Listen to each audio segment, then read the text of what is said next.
అన్నమయ్య జిల్లా మదనపల్లెలో ఇంటి వద్దే స్క్రబ్స్ ప్యాకింగ్ చేస్తూ కూడా ఆదాయం పొందొచ్చంటూ స్క్రబ్ ఎక్స్ పేరుతో భారీ మోసానికి పాల్పడిన వ్యవహారం వెలుగులోకి వచ్చింది. స్క్రబ్స్ ఎంటర్ప్రైజెస్ పేరిట ప్రజల నుంచి దాదాపు 1.58 కోట్లకు పైగా వసూలు చేసినట్లు పోలీసులు వెల్లడించారు. ఈ కేసులో ప్రధాన నిందితుడు తిరుమలకొండ రమేష్ను పోలీసులు అరెస్ట్ చేశారు. ప్యాకింగ్ మెషిన్ కోసం దాదాపు 30,000 సెక్యూరిటీ డిపాజిట్గా 1,00,000 చొప్పున వసూలు చేసినట్లు గుర్తించారు. మదనపల్లె బ్రాంచ్లో 90 మంది నుంచి దాదాపు 1,08,00,000కు పైగా, తిరుపతి బ్రాంచ్లో 80 మంది నుంచి దాదాపు 50 లక్షలు వసూలు చేసినట్లు పోలీసులు తెలిపారు. జీఎస్టీ రిజిస్ట్రేషన్, బ్యాంకు ఖాతాలు, బిల్ బుక్స్తో పక్కా ప్రణాళికతో మోసానికి పాల్పడినట్లు చెప్పారు.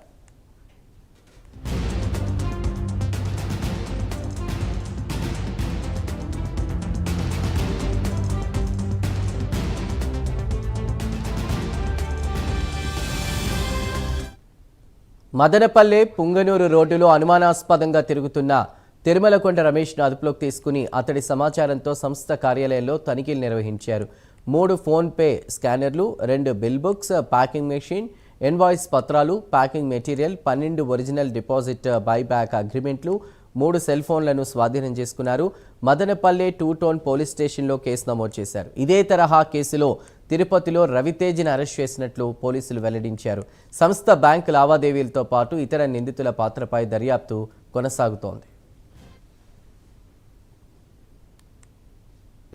టౌన్లో 2 టౌన్ పిఎస్లో ఒక క్రైమ్ 182/26 రిజిస్టర్ అయింది. ఇందులో చీటింగ్ సెక్షన్లు, తర్వాత క్రిమినల్ బ్రీచ్ ఆఫ్ ట్రస్ట్, తర్వాత కంపెనీ నమ్మించి మోసం చేయడం, కంపెనీ అలాగా నమ్మించి అంటే 409 అంటాం.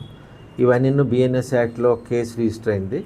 ఇందులో మోసం చేసే విధానం ఏంటంటే స్క్రబెక్స్ అనే మెషిన్ని తెచ్చి ఈ మెషిన్ ద్వారా మీరు ఇవి తయారు చేసి మార్కెట్లో అమ్మి మీరు డబ్బులు గడించవచ్చు అని ఒక ఆశ చూపించి ఆ మెషిన్ తక్కువ ధర గల మెషిన్ 30,000కి అమ్మి, అంతేకాకుండా అగ్రిమెంట్గా ఈ వ్యాపారంలో మీరు ఇన్వాల్వ్ అవ్వాలంటే మాకు ఒక